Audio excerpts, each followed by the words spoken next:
fabulous people! Welcome to Rome, Italy. I have such an exciting video prepared for you today. Today, I'm going to show you top 10 things to do in Rome, Italy, but those are not going to be those typical things that everyone showed you by now, like Pantheon, Coliseum, etc. Today, I'm going to show you top 10 things to do in Rome that you probably never even heard of before. These things are perfect for solo travelers, for budget travelers, for families with kids, for when the weather is perfect or when it's raining. I've been working on this Rome travel guide for over a month now, and I'm so excited to finally have a chance to share it all with you. Now, fabulous people, before we begin, please remember to smash that like button, and if you're new to my channel and my vibe, and the vibe of this channel resonates with you, please consider subscribing. Alright, fabulous people, let's go explore. The first place in my Rome travel guide rightfully belongs to Palazzo Colonna, or Colonna Palace. It's one of the oldest and largest private palaces in Rome. The construction of the palace began in the 14th century by the Colonna family, who still reside there to this day. Guys, this is honestly one of the most beautiful places I've been to in Rome. And guys, this is Rome. We have beautiful places on every single corner, but this is something spectacular. This is something that you absolutely have to see. Absolutely. Just mind blown, guys. The construction of the various wings of Palazzo Colonna took over 5 centuries, which has led to the overlapping of various architecture styles that reflect different time periods.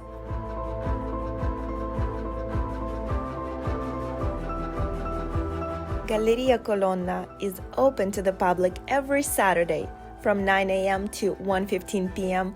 by appointments only, so make sure to reserve online and be there on time. Trust me, this is something that you do not want to miss while visiting Italy.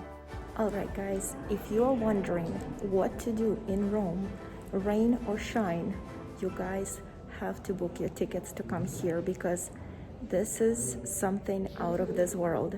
This experience you guys will never forget. Mind-blowing. Get your tickets.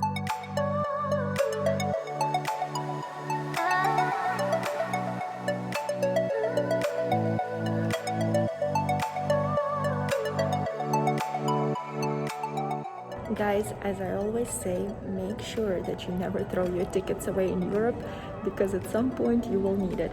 Now, if you get the full admission, once you see everything upstairs, go downstairs and the adventure continues. Just make sure that you have your tickets with you because they will need it to allow you to go downstairs.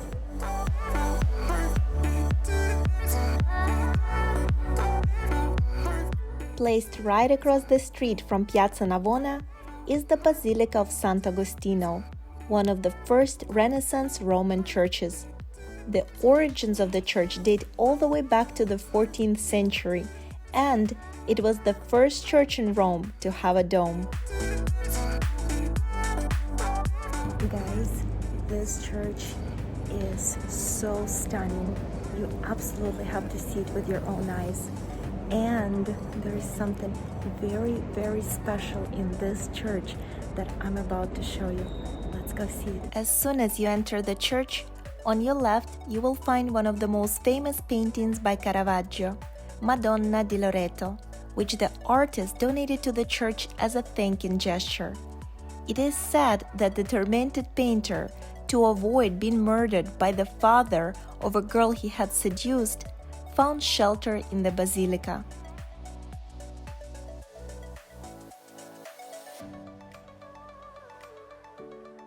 Guys, I absolutely love this place. The tea selection here is out of this world, and of course all the pastries and the ambiance. This is such a perfect place for an afternoon tea. If you want to take a break from exploring and looking for some cozy place to enjoy a rainy afternoon in Rome, Babington's tea room is the most ideal location. Established in 1893, survived 2 wars, several economic recessions, and managed by the 4th generation today, Babington's remains one of the most beloved places in Rome by locals, royal families, celebrities, and visitors from all over the world. The menu offers one-of-a-kind selection of teas and sweet and savory dishes, from light meal to Victorian tea.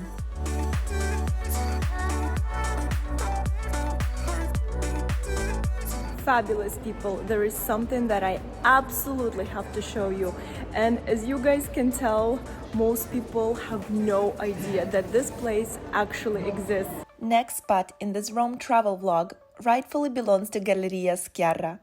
And what is so surprising is how few people know about it, even though it's just a couple minutes away from the Trevi Fountain. Galleria Sciarra was built between 1885 and 1888 as a courtyard for the Palazzo Sciarra Colonna. The building incorporated what was a modern technique at that time, creating a vaulted ceiling of glass and cast iron. The entire interior of the building is decorated in Liberty-style frescoes. And if you look between the beautiful details of vines and flowers, you'll notice the true subject matter, Glorificazione della Donna, a theme dedicated to glorifying women. The paintings are meant to depict female virtues such as justice, fidelity, patience, and strength.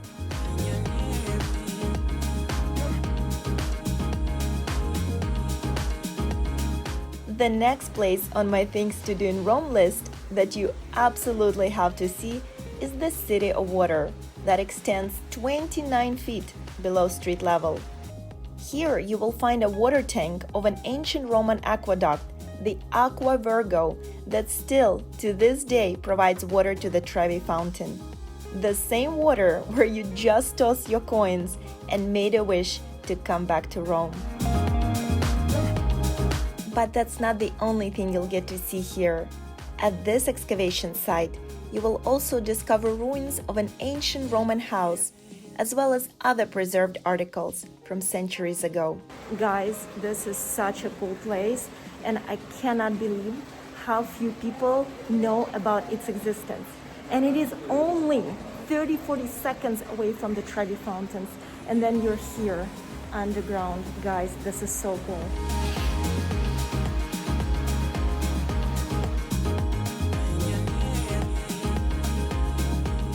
Founded by Pope Julius II in the early 16th century, the Vatican Museums boast one of the world's greatest art collections. Exhibits, which are displayed along 4 miles of halls and corridors, range from Egyptian mummies and Etruscan bronzes to ancient busts and modern paintings. Highlights include the spectacular collection of classical statuary in the Museo Pio Clementino, a suite of rooms frescoed by Raphael, and the Michelangelo-painted Sistine Chapel. Coming to you at number 7 is one of the top Rome attractions, which is San Luigi dei Francesi. In 1589, it became an official church of Rome's French community, and with lavish marble and detailed ornaments, it represents a true celebration of French power and wealth. Once you step inside, it feels like you entered the Palace of Versailles. But there is something else that you absolutely have to see. To the left side of the main altar, you can find not 1 or 2, but 3 Caravaggio paintings: the Calling of St. Matthew, the Martyrdom of St. Matthew, and St. Matthew and the Angel. Known as the Matthew Cycle, beautiful details and dark oil paintings show off the best of the Baroque painter. Fabulous people, you have to come here. I honestly cannot believe my eyes. This is beauty on another level.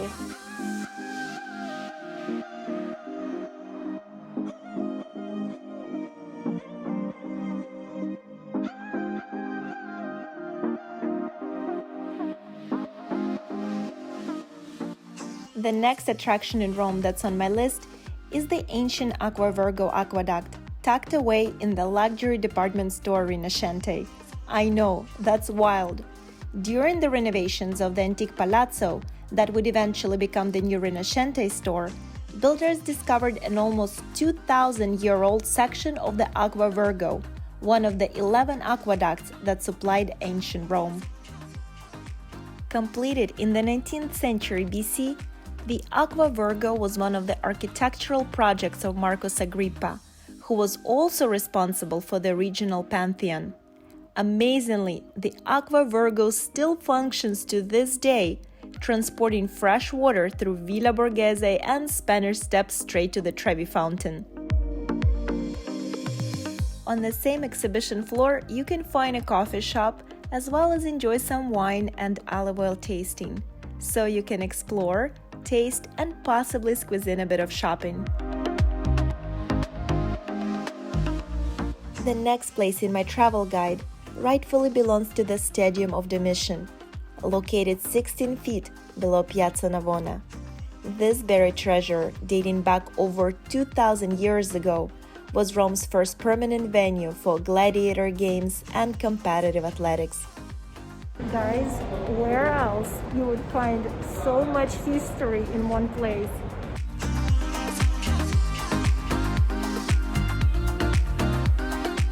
Events held here featured professional gymnastics, running races, fights, and so much more. The stadium now lies beneath the modern city, and it's well worth seeing, especially for all the fans of sports and history buffs.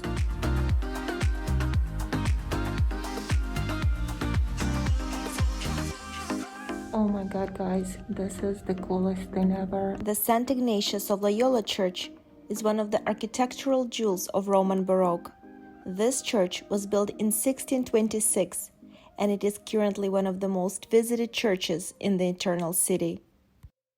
Upon entering, it is impossible not to raise your head and be dazzled by the large fresco depicting the apostolic activity of the Society of Jesus in the world. Andrea Pozzo creates an optical illusion that gives the impression of an infinite space.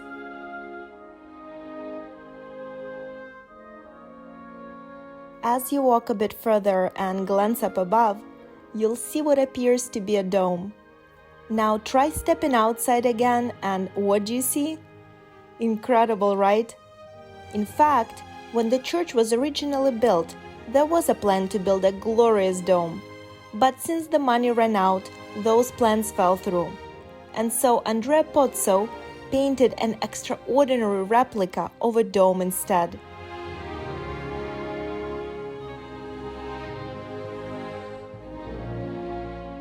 Fabulous people, honestly, in this church, you don't even know where to look. You look up, there is beauty. You look to the left, you look to the right, you look down. It's just beauty everywhere.